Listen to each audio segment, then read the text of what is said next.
Hello friends, मैं ब्रजेश कुशवाहा लिब्रस के इस ऑनलाइन प्लेटफॉर्म पे एक बार फिर बहुत बहुत स्वागत करता हूं। दोस्तों, हम लोग आज बहुत ही महत्वपूर्ण सीटेट के कुछ प्रश्नों को लेकर के उपस्थित हैं आप सभी के बीच। चलिए आज का सेशन स्टार्ट करते हैं। बहुत ज़्यादा समय न लेते हुए फटाफट सब लोग जुड़ जाइए। बहुत ही महत्वपूर्ण क्वेश्चन है। ये सारे क्वेश्चन जो अभी हाल फिलहाल में एग्जामिनेशन हो रहा है उन सबको दृष्टिगत ध्यान में रखते हुए हम लोग बनाए हैं, तो बहुत ही महत्वपूर्ण है। फटाफट जुड़िए और चलिए इसको डिस्कस करते हैं। बहुत आपके लिए ये हेल्पफुल होगा। चलिए फटाफट तैयार हो जाइए और जुड़िए। दोस्तों, इसमें आते हैं सीधे पहला सवाल पे। दिया है कि गणित पढ़ाते समय आपकी कक्षा में छात्र प्रायः बैठकर चित्र बनाता है तो आप क्या करेंगे।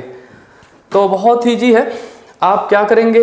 प्रायः क्या कर रहा है, वो चित्र बना रहा है। प्रायः चित्र के माध्यम से वो कोई भी काम कर रहा है चित्र बनाते हुए। तो दिया है कि आप उसे दंडित करेंगे नहीं। नेगेटिव ऑप्शन पे ध्यान देना रहता है कि जो ऑप्शन नेगेटिव है पहले उसको हटा देना चाहिए। कह रहा है कि आप उसे दंडित करेंगे, बिल्कुल नहीं, उसे दंडित नहीं करेंगे। जो भी कर रहा है बच्चा अच्छा ही करता है। जो छोटे बच्चे होते हैं कोई भी काम करते हैं वो ठीक ही कर रहे हैं ना, वो अपने हिसाब से गलत नहीं है। उसके अभिभावकों से शिकायत करेंगे, बिल्कुल भी नहीं, शिकायत नहीं करना है। उसकी कला प्रतिभा की प्रशंसा कर गणित के अध्ययन में मन लगाने के लिए प्रेरित करना है, बिल्कुल ये तो ठीक लग रहा है। उसकी कला प्रतिभा की प्रशंसा करिए, उसे बताइए कि आप बहुत अच्छा हो रहा है, बहुत बेहतर है, और खेल खेल में उसको गणित सिखा दीजिए ठीक है, उसको प्रेरित करिए। तो ये बेहतर विकल्प लग रहा है। और इसमें भी दिया, देखिए, उसकी प्रधानाध्यापक से शिकायत कर प्रार्थना स्थान पर दंडित करेंगे, बिल्कुल नहीं, प्रार्थना स्थान पर उसे दंडित करने की जरूरत नहीं है। तो इसमें सबसे बेस्ट विकल्प होगा सी। ठीक है दोस्तों, इसी के क्रम में हम लोग अगले क्वेश्चन पे आते हैं। अगले क्वेश्चन पे आते हैं कि गणित शिक्षण में एक त्रिभुज के अंदर अनेक 8 त्रिभुज बनाकर त्रिभुजों की संख्या ज्ञात करना गणित शिक्षण के किस उद्देश्य को पूरा करता है। ठीक है, एक त्रिभुज है, उसके अंदर और भी त्रिभुज बनाया गया है अलग अलग तरीके से। अब चाहे जैसे त्रिभुज बनाया जाए, ठीक है, उसके अंदर ढेर सारा त्रिभुज बनाया जा रहा है। और एक सेकेंड रुकिए। तो इसके लिए पूछा जा रहा है, मान लीजिए इस त्रिभुज के अंदर और ढेर सारा त्रिभुज बना दिया गया, ऐसे और त्रिभुज बना दिया गया, ठीक है, या और भी कई सारे डिजाइन से त्रिभुज बना सकते हैं।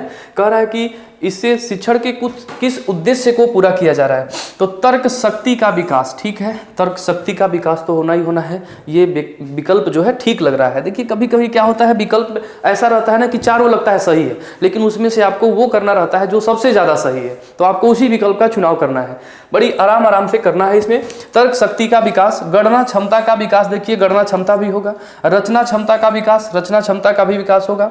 अब दिया है कि लेखा चित्र पढ़ने की क्षमता का विकास।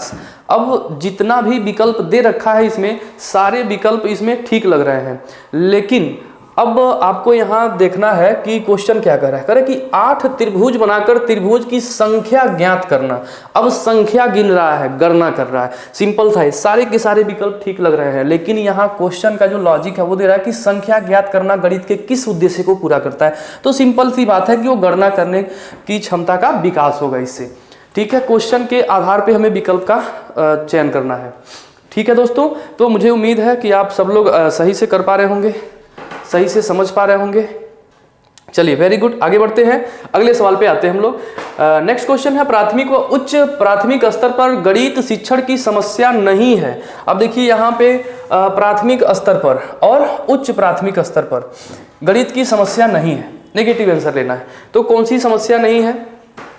तो कह रहा है कि संसाधनों का अभाव। देखिए संसाधनों का अभाव ये भी एक समस्या है। शिक्षार्थियों की अरुचि, ये भी एक समस्या हो सकती है। व्यवहारिक उपयोगिता का अभाव, व्यवहारिक उपयोगिता। अब देखिए कोई भी गणित का सवाल पढ़ाते समय, कोई भी क्वेश्चन बताते समय आप उसको व्यवहार में रिलेट कर दे रहे हैं, उसको रिलेट करके समझा रहे हैं, खेल खेल में सिखा रहे हैं, पहेली के माध्यम से सिखा रहे हैं, तो ये बहुत अच्छा है। ये तो शिक्षण का एक विधि है, एक नियम है कि आप बच्चे को एग्जाम्पल के माध्यम से व्यवहारिक आसपास की वस्तुओं से रिलेट करके किसी भी सवाल को समझाइए, सिखाइए, तो बच्चा अच्छे से समझ पाता है। ठीक है, तो व्यवहारिक उपयोगिता का अभाव, ये देखिए ये नहीं है पूछ रहा है, नेगेटिव चीज़ पूछ रहा है, तो अभाव ये भी जरूरी है। नवाचारों का विद्यालय तक न पहुंचना, देखिए ये भी जरूरी है, यानी कि कह रहा है कि कौन सा समस्या नहीं है, तो ये होगा शिक्षार्थी की अरुचि। ठीक है, सबसे बेस्ट विकल्प ये होगा, ये नेगेटिव सेंस में है, तो बी विकल्प आपका सबसे बेस्ट होगा। इसके बाद से दे रहा है नेक्स्ट क्वेश्चन कि एक छात्र को यह प्रश्न दिया गया है, एक छात्र को यह प्रश्न दिया गया है कि 8 आमों का क्रय मूल्य 8 रुपया है। अब देखिए 8 आम का क्रय मूल्य 8 रुपया है, तो बताओ 2 आम का क्रय मूल्य कितना होगा। ठीक है, कितना होगा, वह इसका उत्तर अपनी नोटबुक में इतना लिख रहा है, इतना लिख रहा है। ठीक है, तो कह रहा है उसे ज्ञान नहीं है। एक बात बताइए, सिंपल है कि अगर हमें निकालना है कि 8 आम का, ठीक है, 8 मैंगो का क्रय मूल्य 8 रुपया है, 8 रुपया, तो हमें 2 आम का क्रय मूल्य निकालने के लिए पहले हम बच्चे को क्या सिखाएंगे, बच्चे के सेंस में लेना है। 8 आम का क्रय मूल्य अगर 8 रुपया है तो 1 आम का क्रय मूल्य क्या होगा, तो हम क्या करेंगे 8 गुणे 1/8, उसे यूनिटरी मेथड से हम सिखाएंगे कि भाई 1 आम 1 रुपये का होगा। अगर 1 आम 1 रुपये का होगा तो 2 आम कितने का होगा, 2 रुपये का होगा, तो हम उसे यूनिटरी मेथड यहाँ सिखाएंगे कि भाई 1 आम अगर 1 रुपये का है तो 2 आम का क्रय मूल्य 2 रुपया रहा होगा, बात खत्म है कि नहीं, सही आंसर ही होगा। तो जब हम किसी भी सवाल में अगर किसी राशि के 1 यूनिट का मान निकालते हैं, 1 इकाई का मान निकालते हैं, तो वो एकिक नियम कहलाता है। ठीक है, यानी कि 1 यूनिट का मान निकाल के सवाल को हल करना, 1 यूनिट का मान निकाल के हल करना। ठीक है दोस्तों, तो कह रहा है योग संक्रिया का, कह रहा है कौन सा ज्ञान नहीं है, तो योग संक्रिया की यहाँ जरूरत ही नहीं है। व्यवकलन संक्रिया का यहाँ घटाने की आवश्यकता नहीं है, गुणनखंड की आवश्यकता नहीं है, एकिक नियम की जरूरत है यहाँ पे। ठीक है, तो ये उसको एकिक नियम का ज्ञान नहीं है, गलत आंसर कर दिया है। ठीक है ना, एकिक नियम का, यूनिटरी मेथड का ज्ञान नहीं है। तो यूनिटरी मेथड ध्यान से समझिएगा, किसी भी राशि का, किसी भी वैल्यू का, ठीक है, उसके 1 यूनिट का मान निकाल करके जब हम कोई भी समस्या का समाधान करते हैं, कोई भी संक्रिया हल करते हैं, तो उसे हम लोग कहते हैं एकिक नियम। ठीक है, वो एकिक नियम कहलाता है। नेक्स्ट क्वेश्चन पे आते हैं दोस्तों। तो मुझे पूरा विश्वास है कि आप लोग अच्छे समझ रहे होंगे, कोई तकलीफ नहीं है यहाँ तक। ठीक, अगले सवाल पे आते हैं।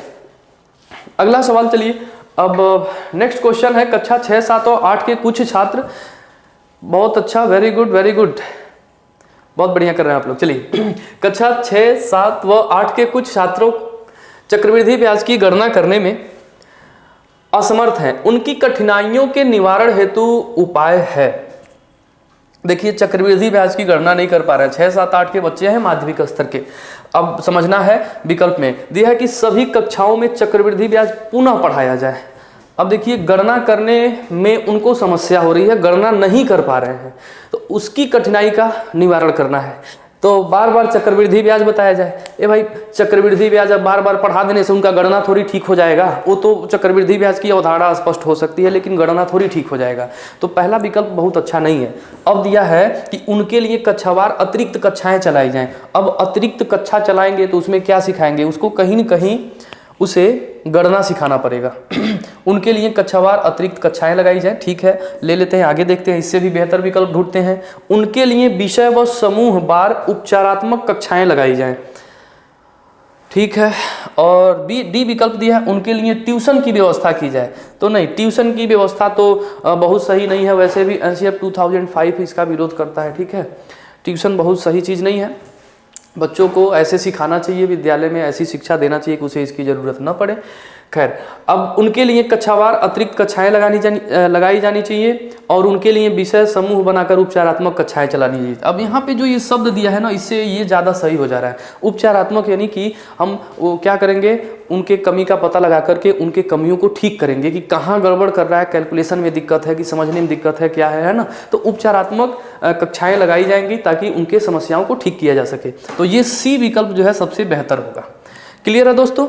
तो मैं आशा करता हूं कि आप सभी लोग बहुत अच्छे से समझ पा रहे होंगे, किसी को समस्या नहीं होगी। चलिए, इसी क्रम में अब हम लोग चलते हैं अगले क्वेश्चन पे। अगला क्वेश्चन है दोस्तों 96 कि z का मान ज्ञात कीजिए यदि संख्या इतना से विभाज्य है। डिविजिबिलिटी रूल पे सवाल है, आपको मैंने क्लास में कई बार सिखाई भी है। 9 की डिविजिबिलिटी कि किसी भी संख्या के अंकों का योगफल, ठीक है, यदि 9 है तो संख्या 9 से पूर्णतः विभाजित हो जाती है। और भी मैंने इसके बारे में आपको बताई है कि किसी भी संख्या में 9 के आ जाने से उसके अंकों के योगफल पे, सम ऑफ डिजिट पे कोई इफेक्ट नहीं पड़ता है। तो ये चीज़ आपको समझना है थोड़ा सा कि जिसको जिसको जोड़ने से 9 आए पहले उसको हटा दीजिए। तो 8 और 1 9 होता है, हटा देंगे। 7 4 हो गया 11 और 11 प्लस जेड। अब 11 प्लस जेड, 11 में ऐसा क्या जोड़ें कि यह योगफल 9 से विभाजित हो जाए? तो सिंपल है, 11 के बाद 18 9 से कटता है, तो जेड की जगह पे क्या लिखना पड़ेगा? 7 लिखना पड़ेगा, ताकि 11 प्लस 7 18 आएगा और ये 9 से कट जाएगा। ठीक है, तो जेड की जगह पे क्या लेना पड़ेगा दोस्तों? 7 लेना पड़ेगा, यानी कि विकल्प ए सही होगा। क्लियर है? 9 की डिविजिबिलिटी रूल सबको पता है कि किसी भी संख्या के अंकों का योगफल 9 से कंप्लीटली डिविजिबल होना चाहिए, पूर्णतः विभाजित होना चाहिए। तो हम जेड के जगह पे अगर 7 ले लेंगे तो अंकों का योगफल 9 से कटने लगेगा। क्लियर? तो ये क्वेश्चन भी समझ गए होंगे सब लोग। अब हम आते हैं अगले सवाल पे। अगला सवाल है कि 24 में 2 के स्थानीय मानों का योगफल क्या होगा? ये तो बहुत ही सिंपल है। स्थानीय मान ये बच्चा जानता है, आप भी जानते हैं। ठीक है, बहुत इजी सा सवाल है। स्थानीय मान 2 का स्थानीय मान क्या हो जाएगा? यहाँ से 20 दहाई स्थान पे है, ये 1000 के स्थान पे है, 2000 हो जाएगा। अब इसको जोड़ देंगे, स्थानीय मानों का योगफल पूछ रहा है, तो ये कितना हो जाएगा? 20 हो जाएगा। ठीक है, 20 यानी कि विकल्प आपका बी सही होगा। क्लियर है दोस्तों? चलिए, बहुत इजी है। अब हम लोग आते हैं नेक्स्ट क्वेश्चन पे। इसी के क्रम में अगला सवाल है। ज़्यादा हो गया क्या? हाँ, चलिए अब अगले सवाल पे आते हैं। बहुत इजी सा सवाल ये भी है। कह रहा है कि किसी आयताकार खेत का विकर्ण 17 मीटर तथा परिमाप 46 मीटर है, तो खेत का क्षेत्रफल क्या होगा? तो चलिए, खेत का क्षेत्रफल निकालने के लिए आयत के बारे में सबको पता होगा। आयत की लंबाई चौड़ाई नहीं दिया है। ठीक है, आयत की लंबाई चौड़ाई नहीं दिया है। आयत का प्रत्येक जो कोण होता है, अंतः कोण, वो 90 डिग्री पे होता है, और इसके सम्मुख शीर्षों को मिलाने वाली जो रेखा होती है, इसी को विकर्ण कहते हैं। तो दोस्तों, ये इसका डायगोनल हो गया, विकर्ण हो गया, और इस विकर्ण की लंबाई दे रखा है 17 मीटर, और इसका पेरीमीटर दिया है 46 मीटर। दोस्तों, इस विकर्ण की लंबाई जो होती है वो अंडर रूट में l² और प्लस b² होता है। l² प्लस b² 17 दे रखा है, और इसका परिमाप भी दे रखा है। दोस्तों, आयत का परिमाप होता है 2 into L plus B. 2 into L plus B आयत का परिमाप होता है, और ये परिमाप देखिए यहाँ पे 46 दे रखा है, तो इतना बराबर हम 46 कर देंगे। क्लियर है? 46 कर देंगे, तो यहाँ से 2 से कट के ये आ गया 23, यानी कि एल प्लस बी की जो वैल्यू है दोस्तों वो 23 आ गई। तो मुझे पूरा विश्वास है कि आपको कोई तकलीफ नहीं हो रहा होगा, आप अच्छे से समझ रहे होंगे। अब देखिए, अब कह रहा है कि खेत का क्षेत्रफल बताओ।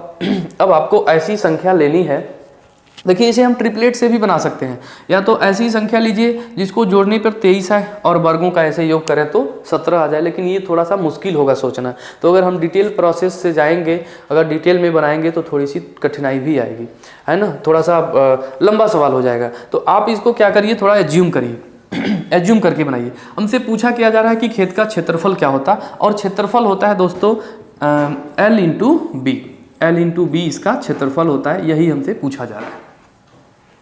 तो आप ट्रिपलेट का प्रयोग कर सकते हैं। अगर यहाँ पे देखिए ये लंबाई है, ये चौड़ाई है, यहाँ पे 90 डिग्री होता है, तो ये कर्ण का काम करेगा, ये आधार का काम करेगा, और ये लंब का काम करेगा।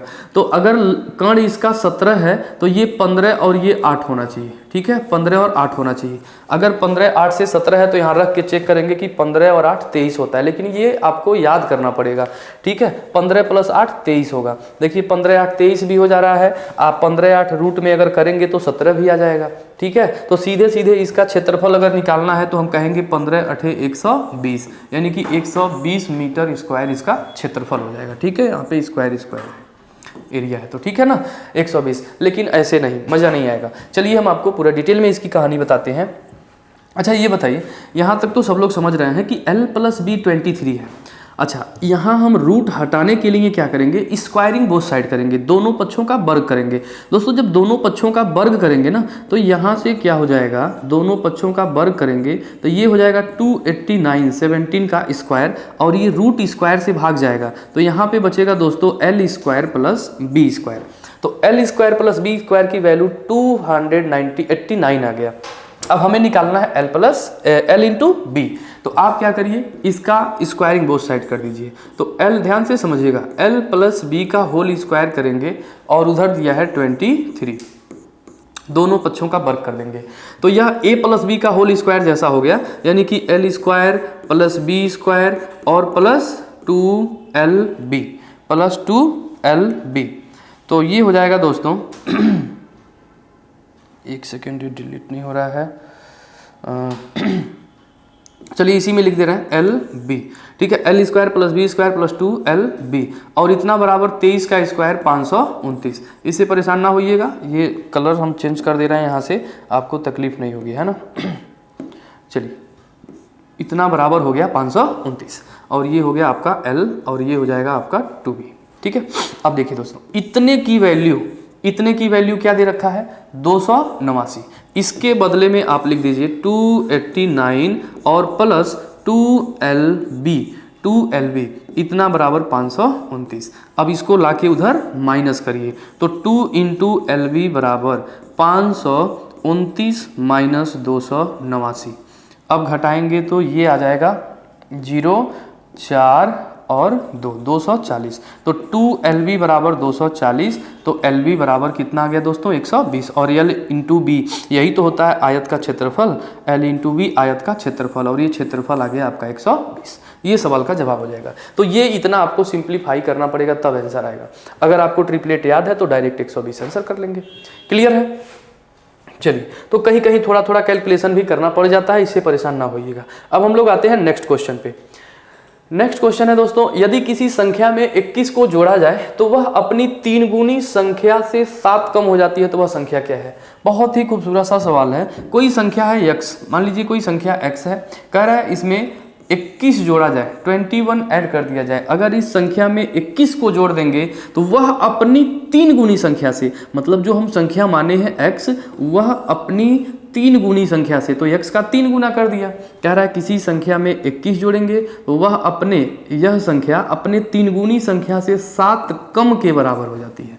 इतना सा बोला है सवाल, बड़ी आसान है। अब सेम जो टर्म है एक साइड कर लीजिए, x वाले टर्म को इधर करिए, तो x और ये माइनस आ जाएगा 3x, और यहाँ पे बचेगा -7, और ये उधर चला जाएगा तो ये -21 जोड़ेंगे दोस्तों, तो ये आ जाएगा 28 माइनस का, और इसको घटाएंगे तो -2x।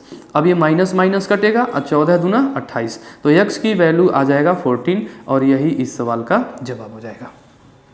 क्लियर है। तो बहुत ईजी सा सवाल है, इसका सही विकल्प क्या होगा, 14, 14 हो जाएगा। ठीक है दोस्तों, अब आते हैं हम लोग नेक्स्ट क्वेश्चन पे। नेक्स्ट क्वेश्चन है आपका 100 नंबर क्वेश्चन है कि निम्नलिखित में से कौन सा एक कथन सही नहीं है। तो इसका आंसर बहुत इजी है। थोड़ा सा देखिए, आपको माप तौल है ना, इन सब पे भी पढ़ना पड़ेगा। माप तौल की इकाइयों से परिचित होना पड़ेगा, लीटर, मीटर, ठीक है, मिलीलीटर, डेसीमीटर, जो भी है, लीटर का चाहे द्रव्यमान का मात्रक हो, लंबाई का मात्रक हो, ठीक है, ये सब थोड़ा सा पढ़ना पड़ता है, क्योंकि कहीं कहीं यूनिट चेंज करने वाले सवाल आ ही जाते हैं। समय का मात्रक हो, ठीक है, ये सब दिया रहता है। तो दोस्तों सवाल बड़ी आसान होते हैं, बस आपको थोड़ा सा धैर्य रखने की आवश्यकता है। थोड़ा सा धैर्य रखेंगे और सवाल को बहुत बारीकी से पढ़ के तब आंसर करते हैं। सवाल बहुत ज़्यादा टफ नहीं आ रहा है, सवाल बहुत ही इजी लेवल का ही आ रहा है। बस यही सब लेवल चल रहा है एग्जाम में, बहुत ज़्यादा नहीं है। तो आपको क्या करना, थोड़ा सा धैर्य रख के चीज़ों को पढ़ना है आराम से। बहुत सारे लोग पढ़ने में जल्दीबाजी में गड़बड़ कर दे रहे हैं, और बहुत सारे लोग जो आराम से धैर्यपूर्वक एग्जाम दे रहे हैं उनका बहुत ही अच्छा रिस्पांस आ रहा है। जैसा कि बच्चे आके बताते हैं कि सर ये क्वेश्चन ऐसे हुआ है, आया था, पढ़ा लिखा हुआ है, समझ गए। तो सब जान पहचान के क्वेश्चन जो आ रहे हैं तो वो आराम से हो जा रहे हैं, ठीक है। कभी कभी ऐसा लगेगा कि क्वेश्चन जैसे अननोन टाइप का आ गया, तो उसको आप बढ़िया से पढ़ेंगे, उसके शब्दों पे अगर ध्यान देंगे तो कहीं न कहीं क्वेश्चन रिलेट करेगा। तो कोई क्वेश्चन आपको अननोन नहीं लगेगा, सारे एकदम जान पहचान के क्वेश्चन लगेंगे, आप बड़ी आराम से बना सकते हैं। ठीक है दोस्तों, चलिए आते हैं अगले सवाल पे। दिया है कि निम्नलिखित में से कौन सा एक सही नहीं है। 2009 मिलीलीटर बराबर 2 लीटर 9 मिलीलीटर। ठीक है, 1 लीटर बराबर कितना होता है? 1000 मिलीलीटर होता है। 1 लीटर बराबर कितना होता है? 1 लीटर बराबर होता है 1000 मिलीलीटर ml होता है। 1 लीटर बराबर 1000 ml। क्लियर है? ये बच्चा जानता है, दुनिया जानती है इसे, है ना? आप भी जानते हैं, कोई तकलीफ नहीं है। अब ये बताइए,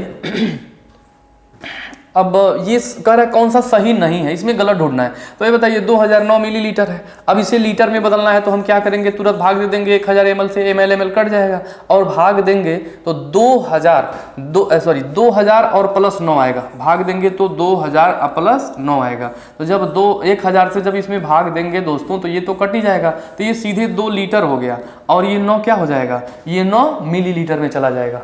क्लियर है? जब इसमें भाग देंगे तो एक बार 2 बार में भाग जाएगा, यानी कि ये सही है, पहला वाला जो विकल्प है सही है। 2000 में हो जाएगा आपका 2 लीटर और 9 मिलीलीटर बचा रह जाएगा। क्लियर? अब बी ऑप्शन दिया है 25 शतांश। शतांश माने 100वां भाग, तो 25 शतांश का मतलब 25/100, ये भी सही है। अब ये दिया है कि 0.57 बराबर इतना। दोस्तों इतना बराबर इतना होगा क्योंकि दशमलव के बाद जितना मर्जी जीरो लगा लीजिए, इससे कोई प्रभाव नहीं पड़ता है, बात एक ही है। तो सी विकल्प भी ठीक है। अब कह रहा है कि 30 सेंटीमीटर भुजा वाले वर्ग का क्षेत्रफल 0. समथिंग के आयत के क्षेत्रफल के समान है। अच्छा देखिए, 30 सेंटीमीटर भुजा का एक वर्ग है, एक वर्ग है जिसकी भुजा है 30 सेंटीमीटर। तो दोस्तों इसका अगर क्षेत्रफल निकाला जाए तो भुजा स्क्वायर होता है, यानी कि 30 का स्क्वायर करेंगे तो आएगा 900 सेंटीमीटर स्क्वायर। ठीक है, अब कह रहा है का क्षेत्रफल 4.5 मीटर और 0.2 मीटर आयत के क्षेत्रफल के बराबर। तो अगर हम 4.5 मीटर और 0.2 मीटर लेते हैं तो क्या इसके क्षेत्रफल के बराबर होगा, यही पूछा जा रहा है। तो पहले तो ये सेंटीमीटर में दोनों का यूनिट बराबर करिए। जब तक यूनिट बराबर नहीं होगा तब तक तुलना कैसे कर सकते हैं? तुलना करने में थोड़ी कठिनाई होगी। तो सबसे पहले यूनिट को सेम रखा जाता है तुलना करने के लिए। तो हम इसको सेंटीमीटर में बदलेंगे दोस्तों, तो ये हो जाएगा 450। 100 से गुणा करेंगे, इसमें भी 100 से गुणा इसमें करेंगे तो ये 20 हो जाएगा। ठीक है, अब ये 450 सेंटीमीटर हो गया और ये 20 सेंटीमीटर हो गया। तो अगर हमें इसका क्षेत्रफल निकालना है, लंबाई गुणे चौड़ाई करेंगे, तो 450 गुणे जब 20 करेंगे तो ये आ जाएगा 9000 सेंटीमीटर स्क्वायर। तो क्या ये दोनों बराबर हो रहा है? नहीं हो रहा है, यानी कि आपका चौथा विकल्प सही होगा। ठीक है, मतलब ये गलत है कि यह दोनों बराबर नहीं है, और पूछा है कौन सा एक कथन सही नहीं है, तो ये वाला कथन सही नहीं है, तो इसमें डी विकल्प सही होगा। क्लियर है? चलिए तो मुझे पूरा उम्मीद है, विश्वास है कि आप लोग समझ पा रहे होंगे अच्छे से। और नेक्स्ट क्वेश्चन पे आते हैं हम लोग। 101 अगला सवाल है, निम्न में से कौन सा एक सही नहीं है? ठीक है, कौन सा सही नहीं है? ये तो वही है ना, एक सेकंड, हाँ अगले पे आते हैं। एक संतरे का मूल्य 2.5 रुपया है, तो 3.5 दर्जन संतरे का मूल्य क्या होगा? अब देखिए इसमें भी बिल्कुल इजी सा है। एक संतरे का मूल्य 2.5 रुपया है, 2.5 रुपया 2 इंटीजर 1/2, 2 इंटीजर 1/2, 2.5 रुपया, यानी कि 5/2 रुपया, या इसको लिख सकते हैं 2.5 रुपया। बात तो एक ही है, चाहे ऐसा लिखिए, चाहे ऐसा लिखिए, चाहे ऐसा लिखिए, सेम बात है तीनों। ठीक है, एक संतरा 2.5 रुपये का है, तो 3.5 दर्जन कितने का होगा? भाई 3.5 दर्जन का मतलब कितना हो गया? 3.5 दर्जन संतरे का मतलब हो गया 3 दर्जन और आधा दर्जन। 1 दर्जन में 12, तो 3 दर्जन में 36 और आधा दर्जन में 6, तो 36 है कितना हो जाएगा? 42 संतरा हो जाएगा। ठीक है, तो यूनिटरी मेथड हो गया। अब देखिए एक संतरा है 2.5 रुपये का, 2.5 रुपये का, तो कह रहा है 36 संतरा कितने का होगा? सॉरी 36 है, 42 संतरा कितने का होगा? तो 42 संतरा निकाल लीजिए, है ना। एक संतरा है 2.5 रुपये का, तो 42 संतरा कितने रुपए का? तो डायरेक्ट क्या करेंगे? 2.5 × 42 में मल्टीप्लाई कर दीजिए, तो मल्टीप्लाई और नीचे बाई 1 कर दीजिए, तो ये हो जाएगा आपका 25 दूना 50। ठीक है, और 25 चौके 100, 105, और दशमलव के बाद एक डिजिट लगा दीजिए, तो सीधे सीधे हो जाएगा 105 रुपया। तो बेहद इजी सा सवाल है, एकदम बच्चों वाला सवाल, और ये तो आप ऐसे ही धुआं कर देंगे, हमें पूरा भरोसा है। चलिए, इसमें कुछ है नहीं। अब इसी के क्रम में दोस्तों आते हम लोग अगले क्वेश्चन पे।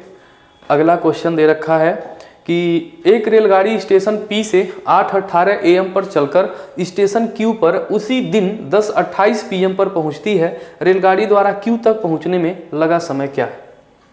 देखिए AM PM का थोड़ा सा समझना है इसमें कि रात में 12 बजे के बाद क्या हो जाता है। रात में जैसे 12 बजता है वो AM में आ जाता है और दिन में 12 बजे तक रहता है। फिर 12 बजे तक नहीं, 11:59 तक, क्योंकि वो 00 दिखता नहीं है। उसके बाद जैसे ही 12 बजता है दिन में तुरंत PM में हो जाता है। एक चीज़ तो आप ये समझिए। और दूसरा इसमें ये समझना रहता है कि दिन में 12 बजता है जब, तो 12 बजे के बाद अब आप जो घड़ी यूज करते हैं दीवार घड़ी वगैरह, तो उसमें 1 2 3 रहता है। लेकिन अगर उसको 24 घंटे पे कर देंगे तो 12 के बाद 13 14 15 16 ऐसे 24 तक बजाएगा।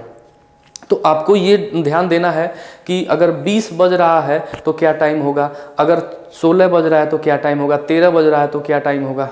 ठीक है, तो वो कैलकुलेट कर लेना रहता है। अगर 20 बज रहा है तो 8 बजेगा, है ना, 22 बज रहा है तो 10 बजेगा, इस 23 बज रहा है तो 11 बजेगा। इस तरह से आपको दिमाग में सेट करना है और उसी की तर्ज पे देखिए सवाल बन जाएगा तुरंत। दिया है स्टेशन P से 8:18 AM पर चलकर Q पर पहुंचती है। अब देखिए P स्टेशन से चला है 8:18 AM पर चला है और Q स्टेशन पर पहुंचा है। Q स्टेशन पर पहुंचा है 10:28 PM पर, 10:28 PM पर। ठीक है दोस्तों, तब कितना टाइम लगा है यही पूछा जा रहा है। तो आप क्या करिए, इस PM में जो 10:28 दिया है इसको आप लिख सकते हैं 12 10 22, यानी कि 22:28 भी लिख सकते हैं। जब 24 घंटे में देखेंगे इसका टाइम तो 22:28 दिखा रहा होगा। ठीक है, अब 8:18 से अब 22:28 है ना PM तक के बीच का समय पूछा जा रहा है कि कितना टाइम होगा। तो इसमें से इसको घटा दीजिए। अब देखिए यहाँ से जब घटाएंगे तो गड़बड़ हो जाएगा, तो सीधे अब यहाँ से घटाएंगे तो गड़बड़ नहीं होगा। तो 22:28 में से घटा देंगे 8:18। घटाइए तो 0 आ गया और 1 आ जाएगा और यहाँ से आ जाएगा 12 8 4। क्लियर? तो ये हो जाएगा 14 घंटा 10 मिनट। ठीक है दोस्तों, 14 घंटा 10 मिनट का समय है। डायरेक्ट उसमें से घटा दिया। क्लियर? यानी कि आपके सवाल का जवाब होगा ए। बेहद इजी सा सवाल है, इसमें कुछ है नहीं। 14 घंटे 10 मिनट का समय। इस तरह से कोई भी दिया रहता है 12 बजे तक के भी 12 बजे तक का समय निकाल के उसके बाद वाला भी जोड़ के बना सकते हैं। कई सारे तरीके हैं, जैसे आप चाहें बना सकते हैं। क्लियर है? अब आते हैं हम लोग अगले क्वेश्चन पे। अगला क्वेश्चन है सतत 3 विषम संख्याओं का योग इतना है, तो सबसे बड़ी संख्या क्या होगी? अब देखिए, सबसे बड़ी कोई भी सतत लगातार कोई भी कंटिन्यू नंबर दिया रहेगा, चाहे सम दिया रहे चाहे विषम दिया रहे, सम संख्याओं की श्रृंखला लिखेंगे, लगातार सम संख्याएं लिखेंगे दोस्तों, तो उनके बीच में देखिए 2 का अंतर होता है। जैसे जब आप लिखेंगे ना 2 4 6 8 10 12 ऐसे समथिंग जब लिखेंगे, ठीक है, तो इनके बीच में गैप कितने का है? 2 का गैप है। अगर हम पहली संख्या को x मान लेंगे तो उसके आगे वाली संख्या क्या होगी? इससे 2 ज़्यादा होगी। फिर उसके आगे वाली क्या होगी? तो इससे 2 ज़्यादा होगी तो 4 हो जाएगी और इसी के क्रम में संख्या आगे बढ़ती जाती है। ऐसे ही सेम कहानी विषम संख्या के लिए है, यानी कि 1 3 5 7 9 जब कंटिन्यू विषम संख्या लिखा जाता है तो उनके बीच भी 2 का अंतर होता है। देखिए 2 का अंतर, अगर हम पहली विषम संख्या को x मानेंगे तो इसके आगे इससे 2 ज़्यादा, यानी कि x है तो x से 2 ज़्यादा तो x+2, फिर इससे 2 ज़्यादा यानी कि x+4। तो इस तरह का नंबर आता रहता है। क्लियर है? यानी कि चाहे सम संख्या की सीरीज बनाते हैं चाहे विषम संख्या की सीरीज, उनके बीच 2 का अंतर होता है। ठीक है, हमें x+2 x+4 ऐसे करके आगे बढ़ानी होती है संख्या। यहाँ पे दिया है सतत 3 विषम संख्याओं का योगफल इतना है। 3 विषम संख्या, तो पहली संख्या अगर हम x मान लें तो दूसरी संख्या बताइए उससे 2 ज़्यादा होगी ना, तो x+2 होगी। इससे 2 ज़्यादा उसके आगे वाली संख्या होगी, तो इससे 2 ज़्यादा होगा तो 4 हो जाएगा। कुछ लोग यही गलती कर देते हैं, x+1 x+3 कर देते हैं, तुरंत गलत हो जाता है। ठीक है, डिफरेंट बराबर होता है सबके बीच में।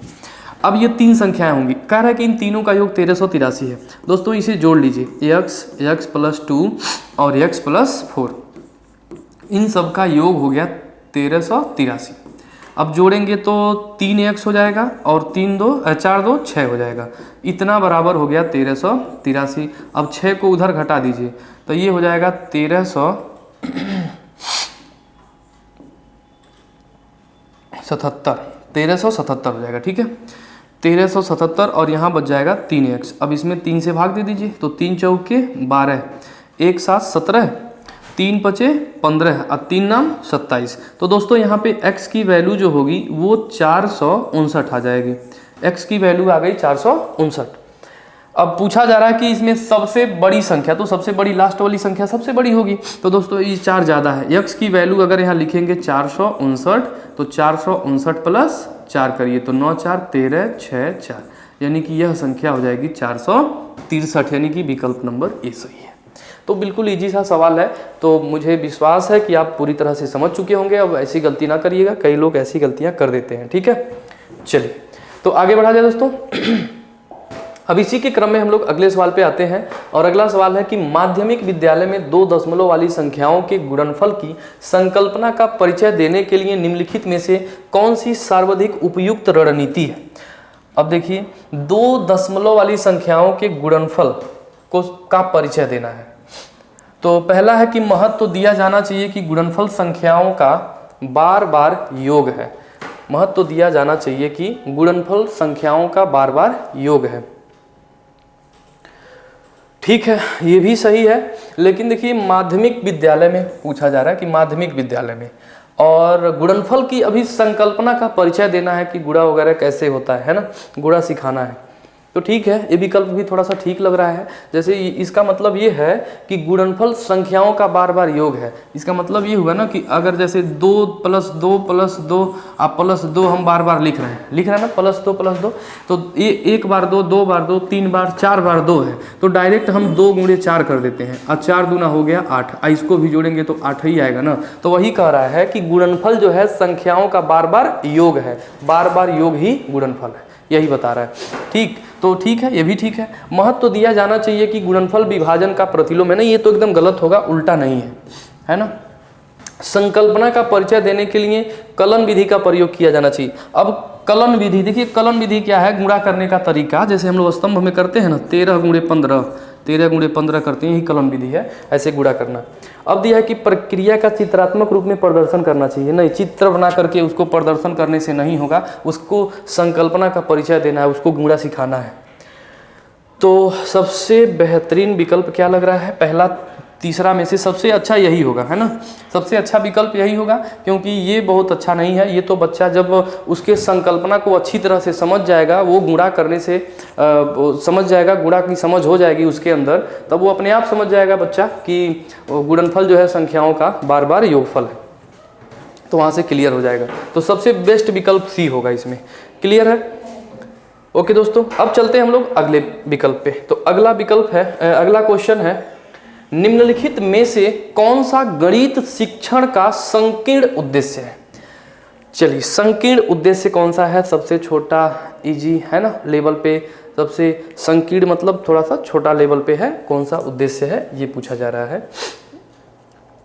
तो संकीर्ण उद्देश्य विद्यार्थियों को संख्याओं, और ये देखिए जो संकीर्ण उद्देश्य होता है, सबसे पहले तो ये प्राथमिक स्तर पे होता है, प्राथमिक स्तर को हम लोग संकीर्ण स्तर कहते हैं, वही संकीर्ण उद्देश्य यानी कि छोटे लेवल पे। तो दिया कि विद्यार्थियों को संख्याओं और संख्याओं पर होने वाली संक्रियाओं का संचालन करने में निपुण करना। मतलब ये है कहने का कि संख्याओं और संख्याओं पर होने वाली संक्रियाओं का संचालन करना, मतलब कि संख्या की संक्रिया कैसे होती है, कैसे हो रही है, उसी का संचालन करने में निपुण करना। यानी कि सीधे सीधे ये कह सकते हैं कि जवाब देने में सटीकता, एक तरह से कह सकते हैं कि बच्चे को इस तरह से बताना कि वो फटाफट खाली आंसर कर दे। तो नहीं, यहाँ पे बोला जा रहा है कि गणित शिक्षण का संकीर्ण उद्देश्य कौन सा है, ये पूछा जा रहा है। ठीक है, तो ये संकीर्ण उद्देश्य नहीं है, ये हम छोटे स्तर पर बच्चों को नहीं सिखा सकते हैं, तो ये विकल्प बहुत ज़्यादा सही नहीं है। विद्यार्थियों की सामान्यीकरण क्षमता का विकास करना, सामान्यीकरण क्षमता में कई सारी चीज़ें आ जाएंगी, तो ये भी बहुत अच्छा विकल्प नहीं है।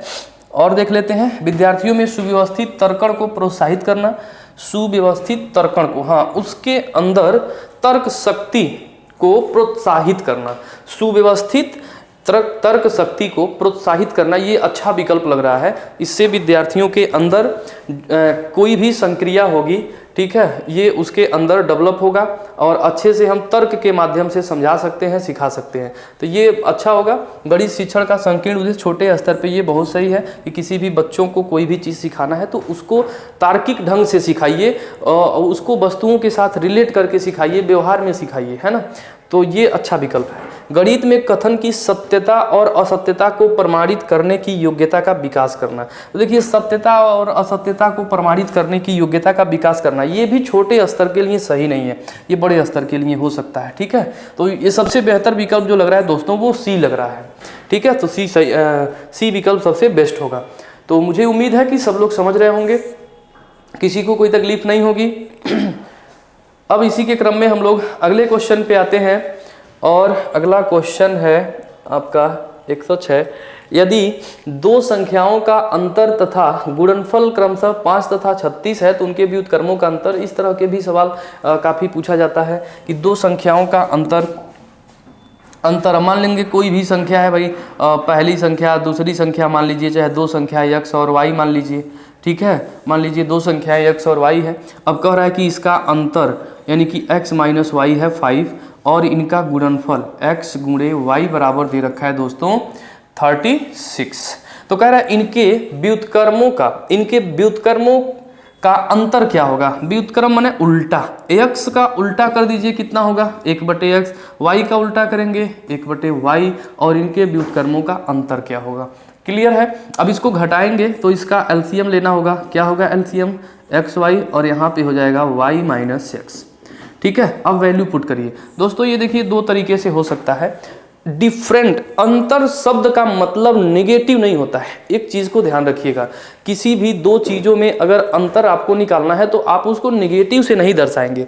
बस अब कोई भी छोटा बड़ा हो सकता है तभी तो डिफरेंट होगा। तो केवल उन दोनों के बीच में जो संख्या आ रही है वो संख्या लेना है, उनके चिन्हों को नहीं लेना है। ठीक, कोई ऑपरेशन उनके साथ नहीं लगेगा। डिफरेंट का मतलब केवल डिफरेंट है, चिन्हों से लेना देना नहीं है। तो अगर केवल अंतर अगर छोटी बड़ी इसी में कह देता तब उससे लेना देना हो जाता, उसका हम ऑपरेशन को लिखते कि ये प्लस है कि माइनस है क्या है। लेकिन यहाँ पे ऐसा कुछ नहीं करा, केवल डिफरेंट करा। डिफरेंट शब्द निगेटिव नहीं होता है।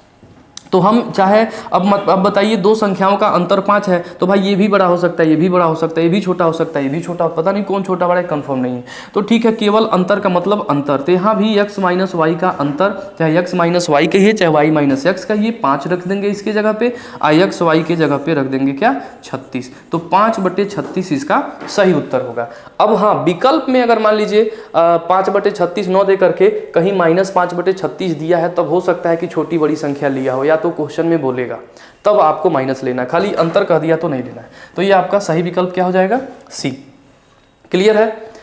चलिए, तो अगर क्लास कैसा लग रहा है इसका रिस्पांस आप लोग करते रहिएगा, बताते रहिएगा और वीडियो को लाइक वगैरह करते रहिएगा। ठीक है, लाइक करते रहिए, कमेंट करते रहिए ताकि हम लोग और भी एनर्जी के साथ आपके बीच अच्छे अच्छे क्वेश्चन को ढूंढ के ला सकें, है कि नहीं है।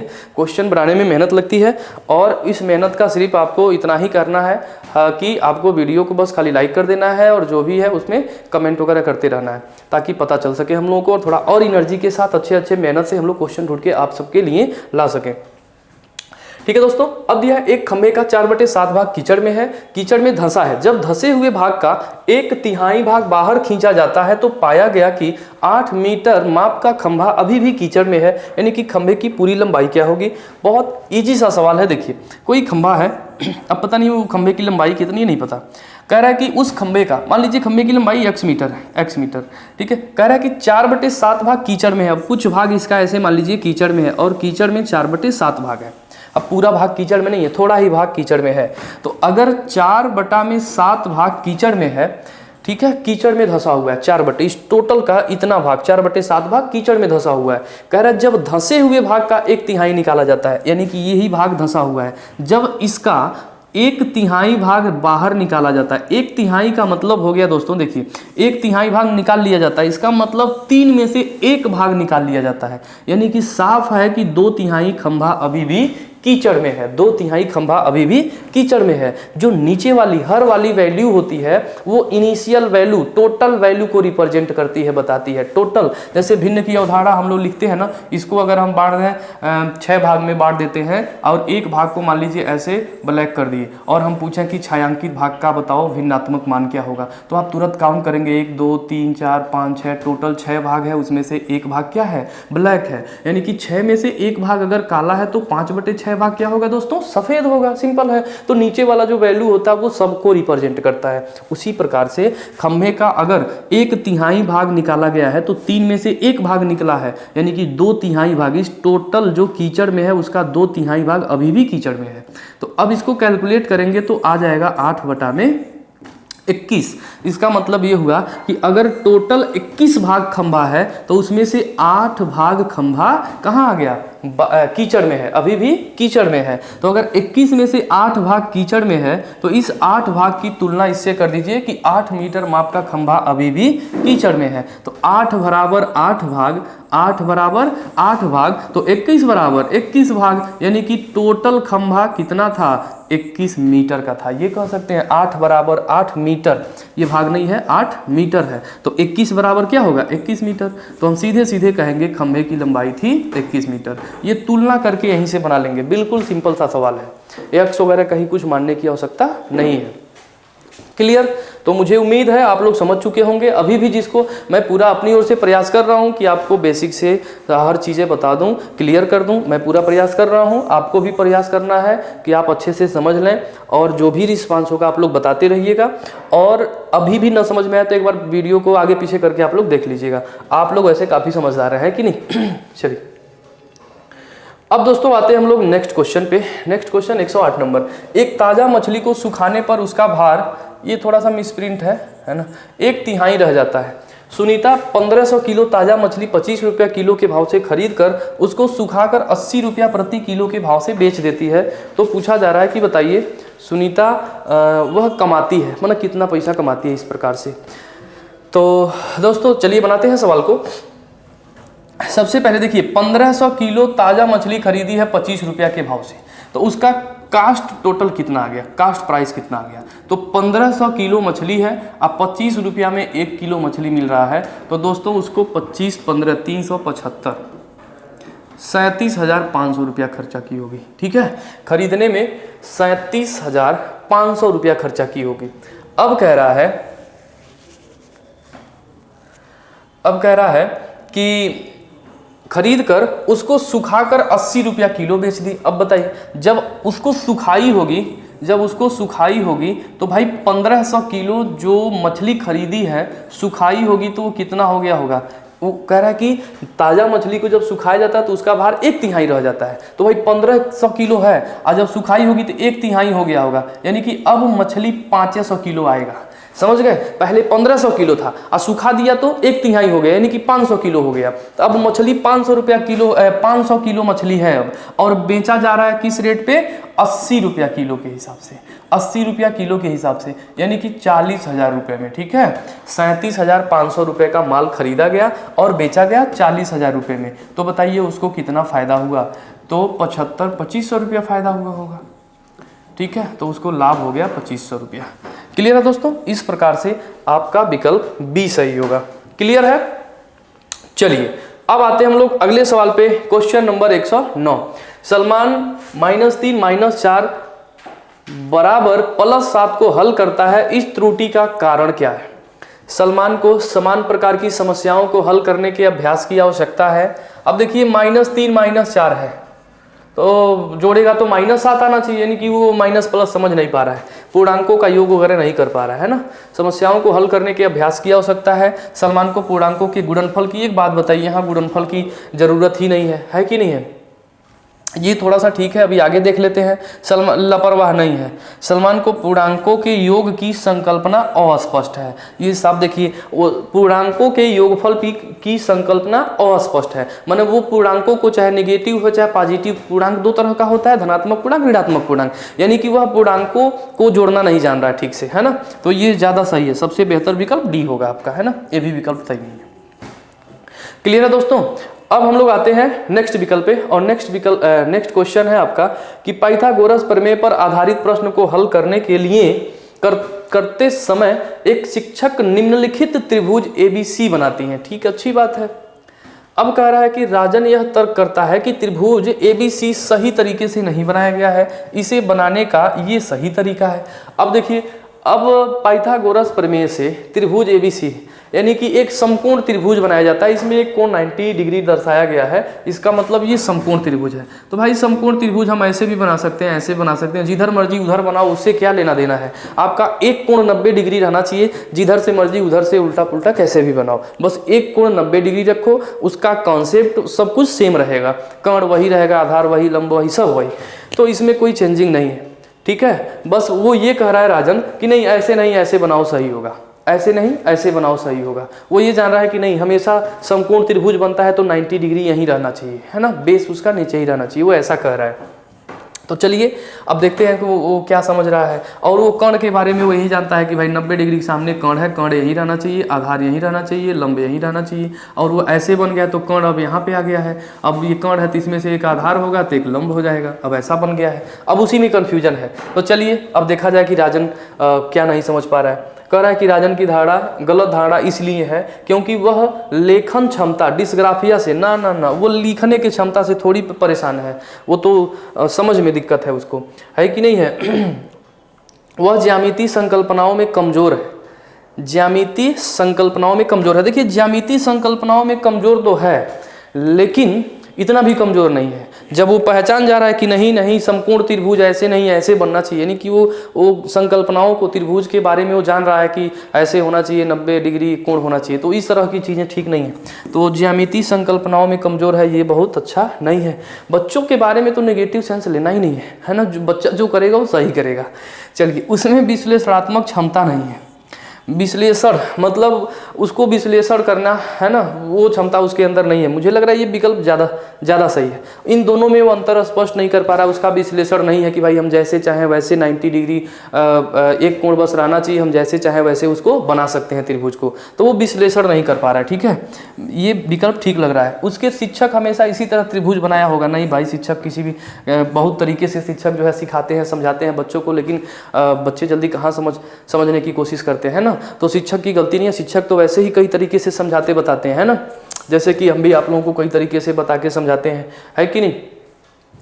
तो ये हो गया आपका, उसमें विश्लेषणात्मक क्षमता नहीं है, बी विकल्प ज़्यादा सही होगा। क्लियर है दोस्तों। अब आते हैं हम लोग अगले क्वेश्चन पे।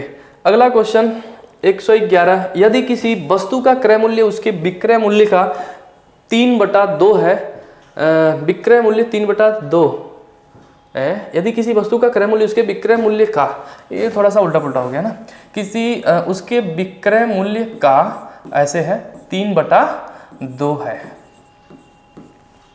ठीक है। यदि किसी वस्तु का क्रय मूल्य उसके विक्रय मूल्य है ना, यहां से चेंज कर लीजिएगा, उसके विक्रय मूल्य का 3/2 है, ठीक है। ऐसे उसके विक्रय मूल्य का 3/2 है तो लाभ या हानि प्रतिशत क्या होगा। बेहद इजी सा सवाल है, बड़ी आसान सा है। देखिए कह रहा है किसी वस्तु का कास्ट प्राइस, जो कास्ट प्राइस है वो उस वस्तु के सेलिंग प्राइस का 3/2 टाइम है, 3/2 टाइम है, 2 टाइम के बराबर है। तो दोस्तों यहाँ से सीपी और सेलिंग प्राइस का रेशियो निकाल लेते हैं, तो कितना हो जाएगा 3/2 हो जाएगा।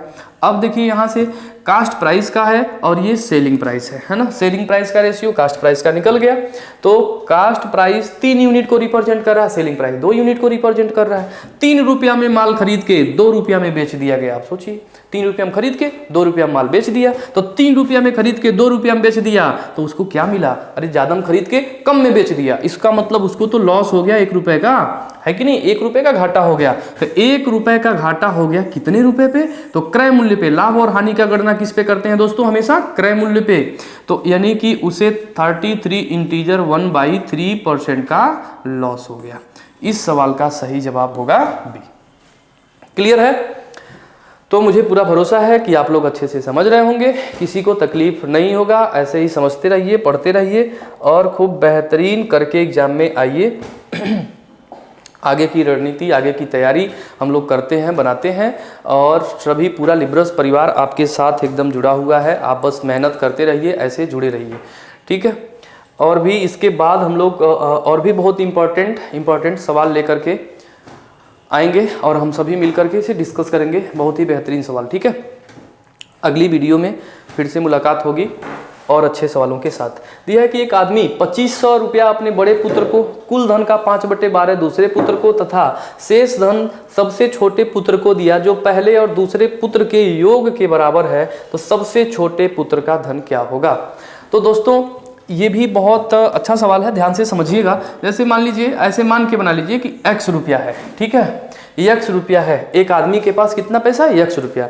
अब देखिए तीन बेटे को दे रहा है, बड़े को भी दे रहा है और दूसरे पुत्र को भी दे रहा है और सबसे छोटे पुत्र को भी दे रहा है, ऐसे 3 लोगों को पैसा दे रहा है। तो 3 लोगों को दे रहा है, तो ऐसा ऐसा और ऐसा कर लीजिए, है ना। ये बड़े लड़के का है, बीच वाले का है और ये सबसे छोटे वाले का है। तो बड़े वाले को दे रहा है 2500 रुपया, मतलब जितना पैसा था उसका 2500 रुपया दे रहा है बड़े वाले को। बीच वाले को दे रहा है टोटल जितना पैसा था उसका 5/12 भाग, 5/12 भाग, ठीक है ना। और जो तीसरा वाला है, कह रहा है कि शेष तीसरे वाले को दे दिया, जितना बचा हुआ है वो सब सबसे छोटे वाले को दे दिया। और कह रहा है कि जो पहले और दूसरे पुत्र के योग के बराबर है, माने जो तीसरे लड़के को पैसा दे रहा है वो पैसा इन दोनों के पैसे के योग के बराबर है। यानी कि इन दोनों को दिया कितना है, तो 2500 अब प्लस 5x/12, यही पैसा इन दोनों को मिला हुआ है, ठीक है, इसके बराबर है। तो दोस्तों अगर ये पूरा पैसा जोड़ दिया जाए, तो ये पूरा पैसा जोड़ दिया जाए तीनों लड़कों का पैसा, तो हम कितना मान लिए थे, x, यानी कि x रुपए के बराबर होगा। बस इसी को सॉल्व कर दीजिए, आंसर हो गया। 2500 कितना हो गया दोस्तों, 5000 प्लस ये देखिए 5x/12, 5x/12, तो ये हो जाएगा 10x/12 और इतना बराबर हो गया x। इसको इधर अगर कर देंगे तो यहाँ हो गया आपका 5000 और इधर हो जाएगा x माइनस 10x/12। इसको सॉल्व करेंगे तो ये हो जाएगा 2x/12, इतना बराबर 5000, ठीक है दोस्तों, 5000। और ये 2 से कट के 6 हो जाएगा और 6 × 5 कितना होगा दोस्तों, 30, ठीक है। इधर घटाएंगे 12 10 2, ठीक है, तो 6 × 5 30,000, तो x की वैल्यू आ जाएगी दोस्तों 30,000 रुपये। यानी कि उसके पास टोटल कितना पैसा था, 30,000 था। कहाँ गड़बड़ हो गया क्या कुछ 10x/12 माइनस x, ठीक तो है सब। एक सेकेंड देखते हैं, ओह पूरा डिलीट हो गया क्या, चलिए फिर से बना लेते हैं। x रुपया है, 3 लोगों में दे दिया, पहले को दिया है 2500 रुपया, दूसरे को दिया है टोटल पैसे का 5/12 और तीसरे को दिया जो पहले और दूसरे पुत्र के योग के बराबर है, जो सबसे छोटा वाला पुत्र को दिया है, यानी कि 2500 प्लस x का 5/12 इसके बराबर है। अब ये पूरा पैसा अगर हम जोड़ दें, ये पूरा पैसा जोड़ दें तो कितना आएगा, x रुपया आएगा। तो फिर निकाल लेते हैं, 2500 जोड़ेंगे तो दोस्तों ये हो जाएगा आपका 5000 रुपया प्लस, अब इसको जोड़ेंगे 5x/12, 5x/12, तो ये हो जाएगा 10x/12 और इतना बराबर बचेगा आपका x, ठीक है। तो 5000 बराबर x माइनस, इसको उधर करिए तो माइनस 10x/12। अब यहाँ 12x में से 10x घटेगा तो क्या होगा दोस्तों, 2x/12। अब 2x/12 इधर हो जाएगा आपका 5000, ठीक है। तो 2 × 12 और 6 × 5 30,000 ही तो आ रहा है। क्वेश्चन तो ठीक है ना, तो विकल्प में क्यों नहीं मैच कर रहा है, यानी कि विकल्प में लग रहा है कुछ मिसप्रिंट है। पहले और दूसरे पुत्र के योग के बराबर है, पहले और दूसरे पुत्र के योग के, ठीक है, तो सही तो है, मामला ठीक है। इसमें कहाँ दिक्कत आ रही है, इसका मतलब कहीं न कहीं इसके क्वेश्चन में कुछ गड़बड़ है। ठीक है दोस्तों,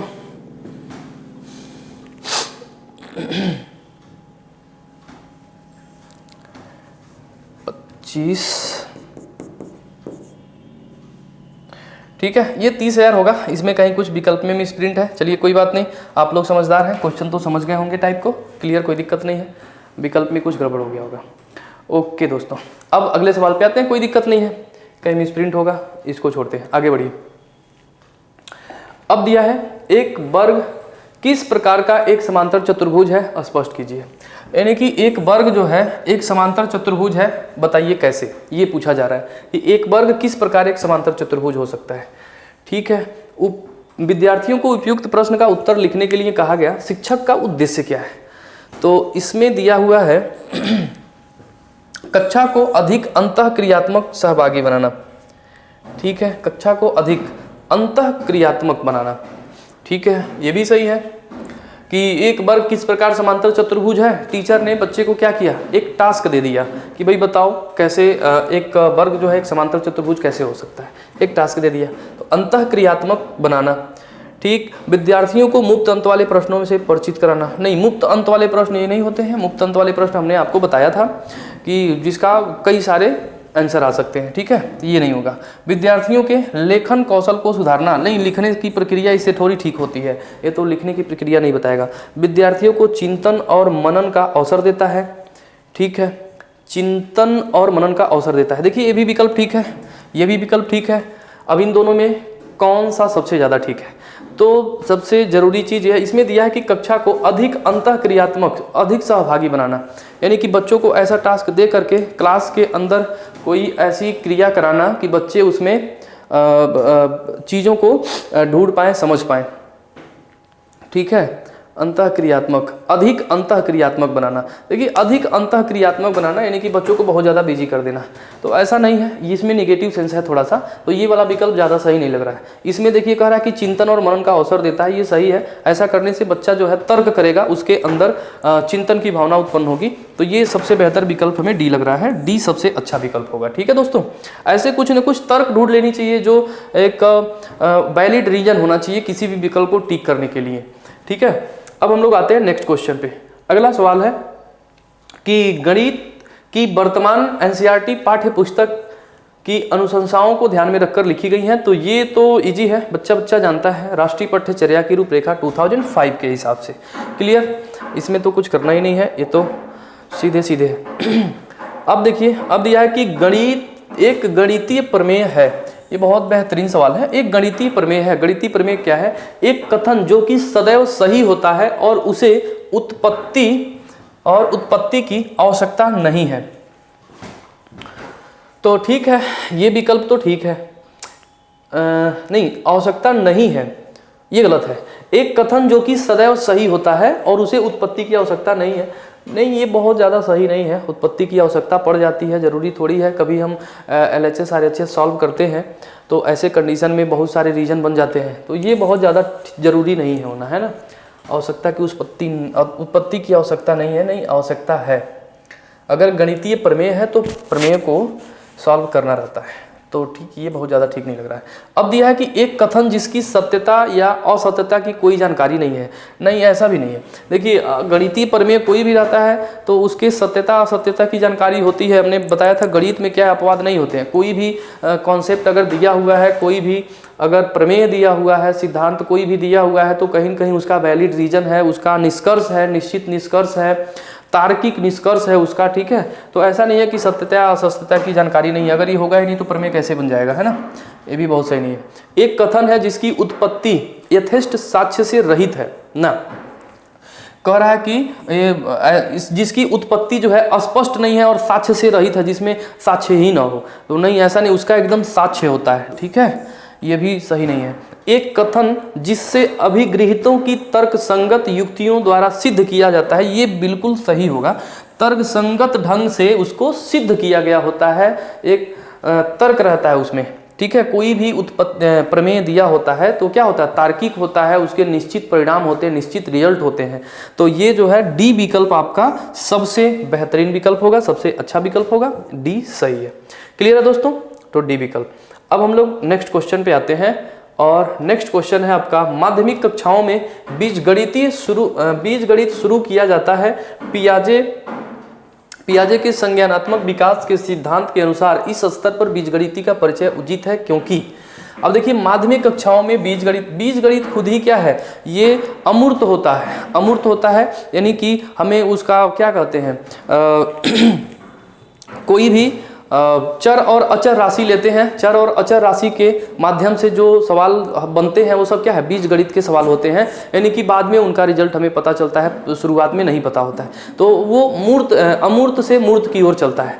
ठीक है, तो हमें पहले पता नहीं रहता है, राशियाँ नहीं क्लियर रहती हैं, तो इसलिए हम लोग कांस्टेंट मान लेते हैं कोई। ठीक है, तो इसमें दिया हुआ बच्चा मूर्त संक्रियात्मक स्तर पर है और वह तार्किक संरचना का निर्माण करने द्वारा मूर्त अनुभवों को समझ सकता है। तो देखिए मूर्त संक्रियात्मक स्तर पर ये तो होगा नहीं, और सबसे जरूरी चीज़ ये है इसमें कि पियाजे के अनुसार पूछा जा रहा है, तो पियाजे के 3-4 कॉन्सेप्ट होते हैं, उसको याद कर लीजिएगा। दिया है कि बच्चा औपचारिक संक्रियात्मक चरण पर है। देखिए ये हो सकता है औपचारिक रूप से, ठीक है, औपचारिक संक्रियात्मक चरण पर है और अमूर्त संकल्पनाओं को ग्रहण करने के लिए पूर्ण रूप से परिपक्व है। तो ठीक है, अब उनका स्टेटमेंट हमें देखना है। बच्चा संवेदी गतिक है। देखिए माध्यमिक स्तर पर नहीं होता है, संवेदी गतिक जो होता है वो प्राथमिक स्तर पे होता है, तो ये तो विकल्प होना नहीं है, 2 विकल्प तो इलिमिनेट हुआ। बच्चा पूर्व संक्रियात्मक स्तर पर है, ठीक है, अमूर्त संकल्पनाएं समझ सकता है, ये विकल्प सबसे अच्छा है। और उनका स्टेटमेंट है कि जो बच्चा है माध्यमिक स्तर पर वो पूर्व संक्रियात्मक स्तर पर है, संक्रियाओं को समझ चुका है, जान चुका है, उस अवस्था में है और वो अमूर्त संकल्पनाओं को अच्छी तरह से समझ सकता है, सॉल्व कर सकता है। तो डी विकल्प इसका सबसे सही होगा, सबसे बेस्ट विकल्प होगा। ठीक है, क्लियर है दोस्तों। तो इस तरह से हम लोग नेक्स्ट क्वेश्चन पे आते हैं।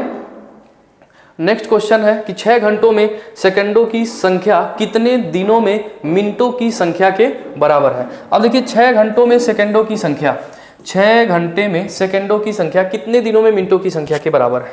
तो 6 घंटा में दोस्तों अगर हमें निकालना हो सेकंड, तो 6 घंटे को मिनट में बदलेंगे और मिनट को फिर गुणा करेंगे, सेकंड में बदलेंगे। तो ये हो गया 6 घंटे में मिनट सेकंड की संख्या। अब कह रहा है कि कितने दिनों में, तो मान लेते हैं भाई x दिनों में, x दिनों में दिया है कि x दिनों में 8 नहीं रहेगा, मिसप्रिंट है, कितने दिनों में मिनटों की संख्या के बराबर है। तो मान लीजिए अगर x दिन है तो इसको हम मिनट में बदलेंगे, तो दिन को तो पहले 24 से गुणा करेंगे, घंटे में बदलेगा, और घंटा से मिनट में बदलने के लिए 60 से गुणा। अगर हम x दिन मान लेते हैं तो x दिन को घंटे में बदलने के लिए 24 से गुणा, एक दिन में 24 घंटा होता है, तो घंटा हो गया, घंटा से मिनट में बदलने के लिए 60 से गुणा, तो इधर हो गया और इधर हो गया, दोनों बराबर। अब यहाँ से हम 60 से 60 काट देंगे और यहाँ पे हो जाएगा 6 चौके 24 और 4 से हो जाएगा 15, यानी कि x बराबर आ गया 15। तो 15 दिन इस सवाल का सही जवाब होगा। ठीक है दोस्तों, यानी कि विकल्प नंबर सी ये सही विकल्प होगा, सही जवाब होगा। क्लियर है। तो इसके क्रम में हम लोग नेक्स्ट क्वेश्चन पे आते हैं। आशा करते हैं कि आप सब लोग अच्छे से समझ रहे होंगे, कोई दिक्कत नहीं होगी। हमें रिस्पांस जरूर करते रहिएगा, बताते रहिएगा। ठीक है, अब आते हैं हम लोग अगले क्वेश्चन पे। अगला क्वेश्चन है आपका कि 6 घंटों में सेकंडों की संख्या, यदि सभी प्राकृतिक संख्याएं a और b के लिए इतना है तो इतना का मान क्या होगा। ये भी बेहद इजी सा सवाल है, इस तरह के सवाल अक्सर आते रहते हैं एग्जाम में। दिया है कि a स्टार b इतना का मान बताओ, और ऐसे उल्टा इसको पूछ देता है। थोड़ा सा कुछ करना नहीं इसमें, जैसे यहाँ 9 स्टार 10 है, a स्टार b है, तो दोस्तों 9 और स्टार 10 को a और b की तरह मान लीजिए, है ना, a और b के जगह पे मान लीजिए। a की वैल्यू हो जाएगी 9 और b की वैल्यू हो जाएगी 10। अब इसको क्या करना है, आपको इसी में पुट कर देना है। a के जगह पे अगर हम पुट करते हैं 9, तो ये 9 का स्क्वायर 81 हो जाएगा, प्लस b के जगह पे अगर 10 रखेंगे, 10 स्क्वायर हो जाएगा 100। अब माइनस दोनों का गुणा करेंगे तो ये हो जाएगा 90। अब देखिए 100 में से 90 घटाएंगे तो ये हो जाएगा कितना, 10। अब प्लस हो जाएगा यहाँ पे 81, तो 81 और 10 कितना होगा दोस्तों, 91। तो इस सवाल का जवाब, सही जवाब होगा सी, 91। क्लियर है। अब चलते हैं हम लोग अगले सवाल पे, और अगला सवाल है दोस्तों कि 366 में कितने से गुणा किया जाए कि संख्या इतना प्राप्त हो जाए। यह भी बेहद इजी सा सवाल है। अब 366 में कह रहा है किसका गुणा किया जाए, तो मान लो इसका गुणा किया जाए, x का, कि 9150 प्राप्त हो जाए। ठीक है, 9150। तो इसको बनाने के लिए हमें क्या करना है, देखिए लास्ट में यहाँ पे एक 0 आ रहा है। अब विकल्प से अगर इसको सॉल्व करेंगे तो जल्दी हो जाएगा। विकल्प से देखिए, अब यहाँ अगर हम पहला विकल्प लेंगे तो लास्ट में 2 है, अगर लास्ट में 2 रहेगा, 6 रहेगा तो गुणा होकर 0 बनेगा ही नहीं, क्योंकि लास्ट में 2 5 रहेगा तभी बनेगा। तो अगर हम यहाँ 52 लिखते हैं ना, तो इकाई का अंक 0 नहीं आएगा। देखिए 2 6 12 नहीं आएगा ना, पहला विकल्प नहीं होगा। ठीक है दोस्तों, अब हम 25 रखेंगे, 25 अगर 25 रखते हैं तो हो जाएगा, 0 बनेगा, यानी कि इससे संभव है। अगर हम 5 रखेंगे 5, तो इससे भी बन जाएगा एक 0। लेकिन देखिए 3 5 1500, ये 1500-1600 से ज़्यादा नहीं होगा, और ये 9000 है, तो इतना छोटा विकल्प भी नहीं होगा। अगर हम यहाँ 10 रख देंगे दोस्तों, 10, तब भी लास्ट में एक 0 तो आएगा, लेकिन ये 3660 हो जाएगा, और ये 9050 है, ये भी विकल्प नहीं हो सकता है। तो हमें पूरा उम्मीद है कि आप लोग समझ रहे होंगे विकल्प से। अब एक विकल्प आपका बचा बी, तो यही होने की पूरी संभावना है, यानी कि बी विकल्प सही होगा। अगर ऐसे नहीं करना चाहते हैं तो आप डिटेल में बनाइए, तो ठीक है। x का मान निकालने के लिए आपको क्या करना पड़ेगा, 366 को उसके नीचे भेजना पड़ेगा, तो 9150 अपान में 366 करेंगे। अब भाग गुणा करेंगे, थोड़ी सी तकलीफ उठानी पड़ेगी, 3 से इसको काटिए 122 होगा, 3 से इसमें भाग देंगे, 3 तिया 9, 3 पचे 15 और 0 हो जाएगा, ठीक है। फिर 2 से काटिए, 2 से हो जाएगा आपका 61 से काटिए, 61 दूना 122 और 61 पचे 305, 50 हो जाएगा। फिर 2 से भाग देंगे तो ये 25 हो जाएगा, ठीक है। तो x का मान हो जाएगा 25। ये डिटेल में हो गया, विकल्प से ही ढूंढ के बना लेते हैं, समय इससे बच जाता है। क्लियर है? तो मुझे पूरा भरोसा है कि आप लोग समझ गए होंगे। अब नेक्स्ट क्वेश्चन पे आते हैं। नेक्स्ट क्वेश्चन है, थोड़ा सा लंबा वीडियो हो गया है, कोई बात नहीं है, अच्छे से चीज़ों को समझिए, और जिसको लगेगा कि लंबा हो रहा है आप लोग क्या करिएगा, उसे स्पीड बढ़ा के देख लीजिएगा, है ना। 240 अंकों की एक परीक्षा में किसी परीक्षार्थी ने 52 अंक अर्जित किए, पाई आलेख में इसका संगत कोण क्या होगा। दोस्तों प्रतिशत में जैसे हम लोग किसी भी संख्या को रिप्रेजेंट करने के लिए 100 से तुलना करते हैं, है ना। जैसे हमें 20% लिखना है तो 20% का मतलब 20 बटे क्या लिखते हैं, 100 लिखते हैं, है ना। 100 से भाग देते हैं, प्रतिशत में आ जाता है। यहाँ पे 100 से भाग देते हैं, यानी कि 100 से तुलना कर देते हैं हम लोग, तो इसको हम लिख देते हैं 20। आइए 1 बटे जो 100 है इसके एवज में हम लोग लिख देते हैं प्रतिशत, तो ये 20% हो जाता है। उसी तरह से अगर हमें लिखना है 60 या 6 बटा में 6 नहीं 2 बटा में 3 को अगर प्रतिशत में लिखना होता है, चाहे 2 बटा में 5 को अगर प्रतिशत में लिखना होता है दोस्तों, तो क्या करते हैं, 100 का गुणा कर देते हैं ना। 100 का गुणा करते हैं कि प्रतिशत में बदल जाए, तो फिर हम इसको काट पीट के लिख देते हैं कि 40% होगा, लिखते हैं ना। यानी कि 100 से गुणा करते हैं प्रतिशत में बदलने के लिए। वही सेम कॉन्सेप्ट आपको सर्किल के लिए होता है जब संगत कोण में पूछता है, यानी कि कोण जब बनता है पूरा सर्किल कंप्लीट होता है 360 डिग्री का, समझ गए। एक बार कंप्लीट होता है तो 360 डिग्री का कोण बनता है, तो इसी 360 डिग्री के इर्द गिर्द ही कोण बनते रहते हैं, इसी के अंदर कोण बनेगा, इसके बाहर जाएगा तो रिपीट करने लगेगा सर्किल, तो पूरा कोण का लेना देना सब सर्किल से ही रहता है। तो आपको क्या करना है, अब जो भी कोण पूछेगा या जो भी राशि दिया होगा, जब उसको पूछेगा कि कोण में इसका बताइए क्या होगा, कोण में मान क्या होगा, तो हमेशा जैसे प्रतिशत के लिए 100 करते हैं वैसे 360 करेंगे डिग्री में बदलने के लिए। तो सीधे सीधे कह रहा है कि 240 में से 52 अंक पाया। तो दोस्तों अगर हमें निकालना होता कि 240 में से 52 अंक पाया कितना प्रतिशत पाया, तो हम खट से 100 का गुणा कर देते, तो प्रतिशत में बदल जाता। वैसे ही हम इसमें 360 से गुणा कर देंगे तो किस में बदल जाएगा, डिग्री में बदल जाएगा। तो ये हो जाएगा 0 0 कट जाएगा, 12 तियाँ 36, 12 दूना 24 और 26 दूना 52 और 26 तियाँ 78, तो ये हो जाएगा 78 डिग्री। क्लियर है? यानी कि इस सवाल का सही जवाब हो जाएगा सी। तो बिल्कुल वो प्रतिशत जैसा ही है, बिल्कुल छोटा छोटा सवाल है, ठीक है दोस्तों। तो मैं पूरा उम्मीद करता हूं कि आप लोग अच्छे से समझ गए होंगे, किसी को कोई तकलीफ नहीं होगी। अगर कोई समस्या आती है, ठीक है, या कैसा आज का क्लास रहा है, कैसा लगा क्लास आपको, आप कमेंट करके ज़रूर बताइए, बताते रहिए, तभी हमें अपना रिस्पांस पता चलेगा और हम आगे की वीडियो में जो कुछ कमियां होंगी उनको हम लोग ठीक करेंगे। और अच्छा कमेंट करेंगे आप लोग, अच्छा बताएंगे, तो इससे हमारा उत्साह भी बढ़ेगा। हम इससे भी अच्छा मेहनत करके और बेहतर सवाल आप सभी के समक्ष प्रस्तुत करेंगे, लेकर के आएंगे, ठीक है दोस्तों। तो आज का वीडियो यहीं पे समाप्त किया जाता है। बहुत बहुत धन्यवाद आप सभी का।